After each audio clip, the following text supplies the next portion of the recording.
Class 12th, Subject Physics, 15th chapter, Structure of Atoms and Nuclei. Structure of Atoms and Nuclei. From this chapter, let us see the sizes of nuclei. The size of the atom is decided by the sizes of the orbits of the electrons revolving in an atom. The size of the atom is decided by the sizes of the orbits of the electrons revolving in the atom. Larger the number of electrons in an atom, larger is the number of electrons in an atom, larger are the orbits occupied by them.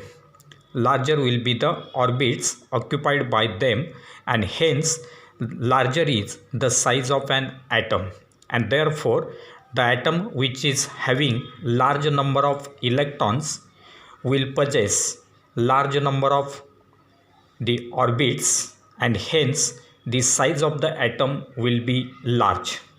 Similarly, all the nuclei will not have this same size, as the nuclei will possess large number of, that is different number of nucleons, and therefore all the nuclei will not have the same size.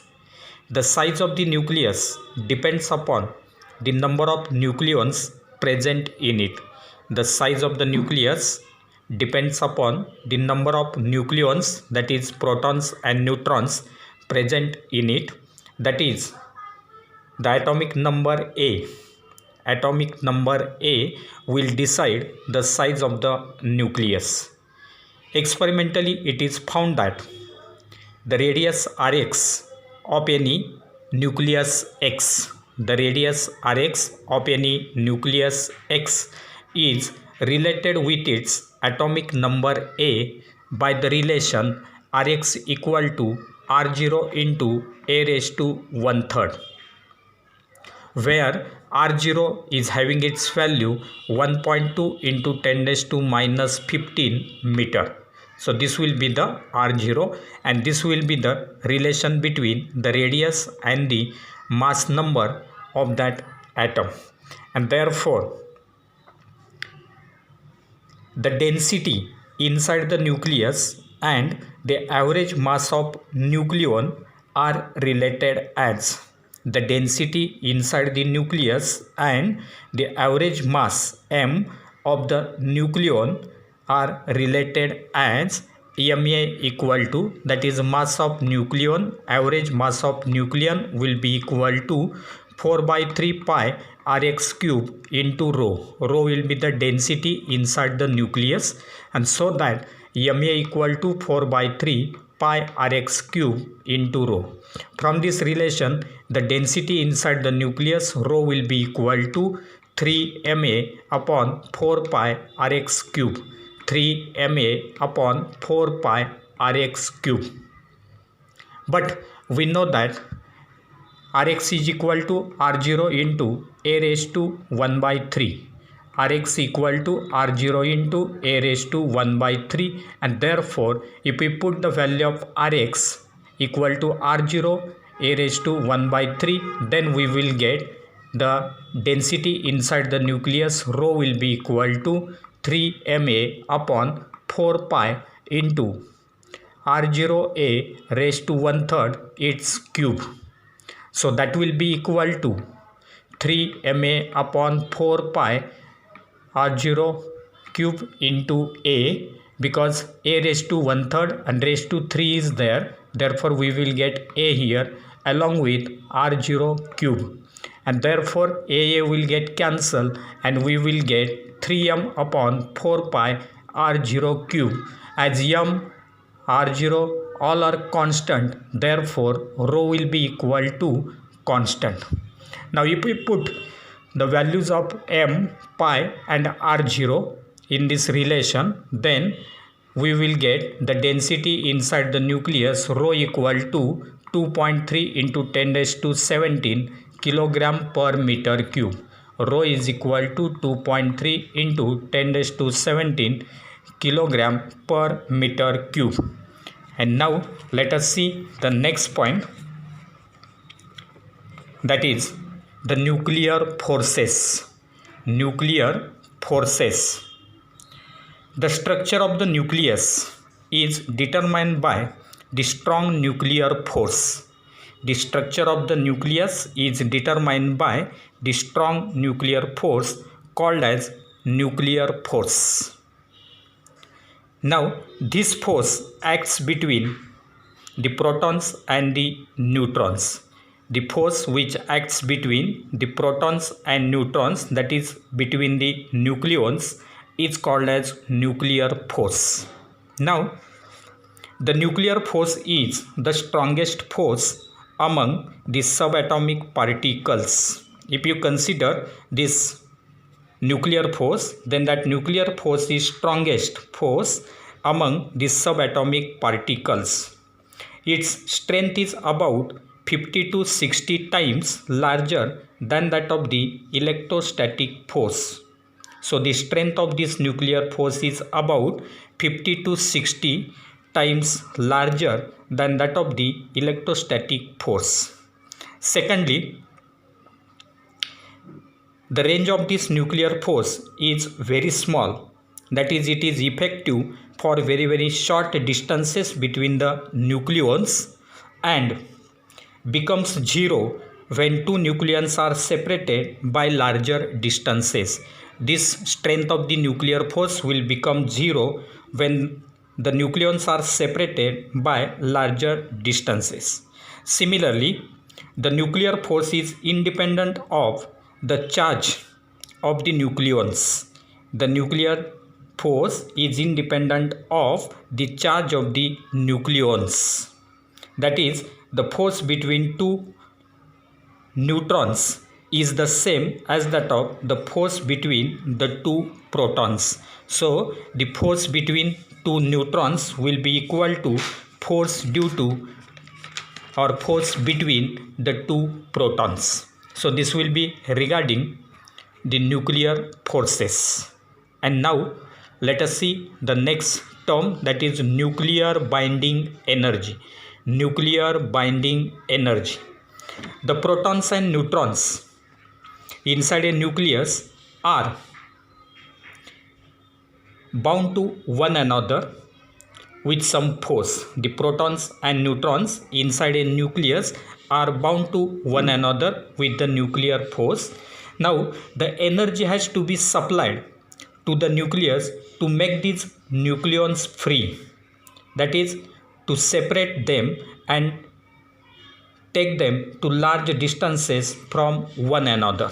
So, as the protons and neutrons, that is nucleons, are bound together with some force with each other, therefore, some energy must be supplied to these nucleons, that is the nucleus, to make these nucleons free, that is, separate them and take them to large distances from one another.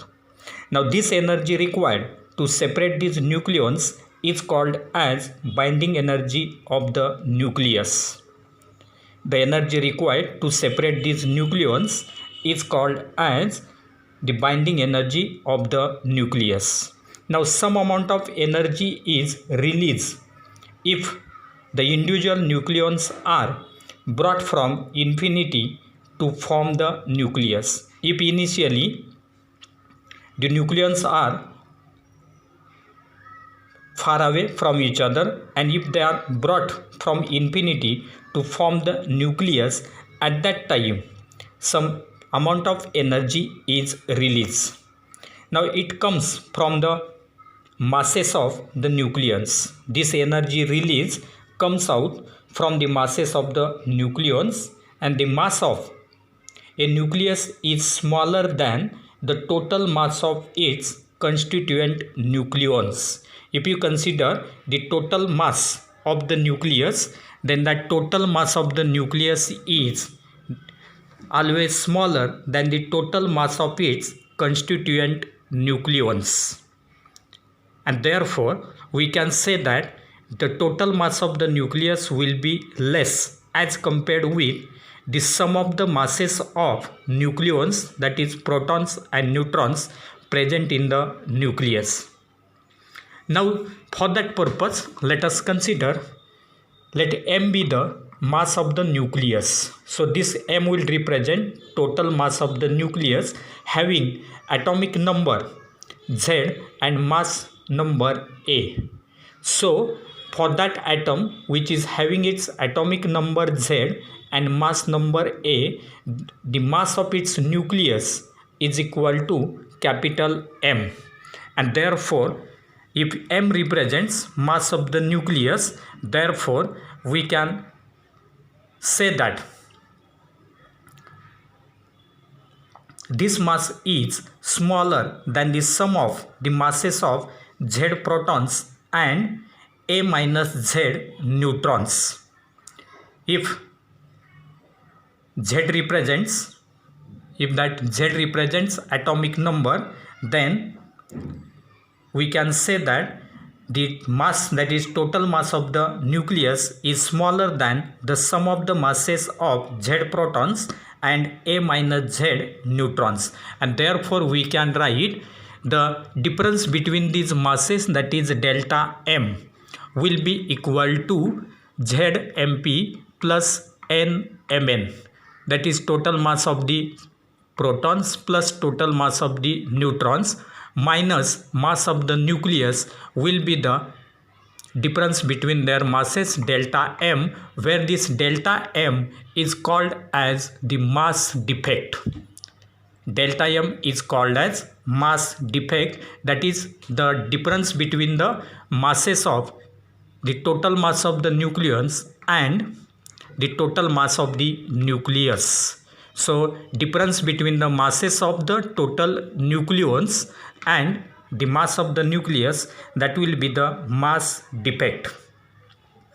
And now the binding energy, if you consider the binding energy EB, that binding energy EB will be given as delta M into C square. So according to Einstein's relation, E is equal to mc square. This binding energy EB equal to mass defect into C square, that is delta M into C square, which will be written as ZMP plus NMN minus M. So this will be the mass defect into C square. Now if Me represents, if Me is the mass of the electrons, Me is the mass of the electron, then we can write this binding energy EB equal to ZMP plus ZME plus NMN minus M plus ZME into C square. So in this relation, ZME, that is total mass of the electron, is added and subtracted, and therefore by adding and subtracting ZME, we will get this binding energy equal to ZMP plus ZME plus NMN minus M plus ZME into C square. That will be written as, this term will represent ZMH. This term will represent ZMH, and therefore it will be ZMH plus NMN minus this term will represent the nucleus having its atomic number Z and mass number A into C square. So this will represent the binding energy of the nucleus, and therefore where this mH is the mass of hydrogen atom, this mH, that is ZMP plus ZME, will represent mass of hydrogen atom, and this term, that is M with atomic number Z and mass number A, is the mass of the element which is being considered. The mass of the element which is being considered. So this will be regarding the binding energy. Now the binding energy per nucleon, binding energy per nucleon, that is EB upon A, is defined as the average energy which has to be supplied to the nucleon to remove it from the nucleus and make it free. The binding energy per nucleon, the binding energy per nucleon, that is binding energy per unit mass number of that element, is defined as the average energy which has to be supplied to the nucleon to remove it from the nucleus and make it free. The stability of the nucleus is given by the binding energy per nucleon. This binding energy per nucleon term will represent the stability of the nucleus.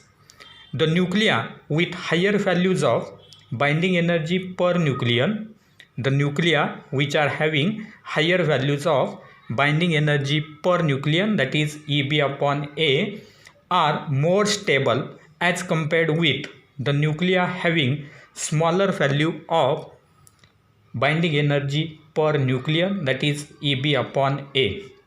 Therefore, we can say that if the binding energy per nucleon of any nucleus is higher than the other, then that nuclei will be more stable. Then, if you plot the graph of binding energy per nucleon, the graph of binding energy per nucleon against the mass number, then the graph is as shown. So this graph will represent, this is the graphical representation of binding energy per nucleon expressed in terms of mega electron volt against the mass number A of that nuclei. So the nature of the graph is as shown. So binding energy per nucleon against mass number A, that graph is plotted. If you consider this graph, then from this graph it is clear that the nuclei which are having smaller values of mass number A, for these the binding energy per nucleon is small. That is deuterium nucleus. If you consider deuterium here, deuterium, tritium like this, then for this deuterium nucleus, that is the isotope of the hydrogen, for this has minimum value of binding energy per nucleon and is therefore least stable nucleus. So deuterium is least stable nucleus. The value of binding energy per nucleon increases with increasing mass number. So as mass number of the nuclei increases, therefore in this case the value of binding energy per nucleon also goes on increasing.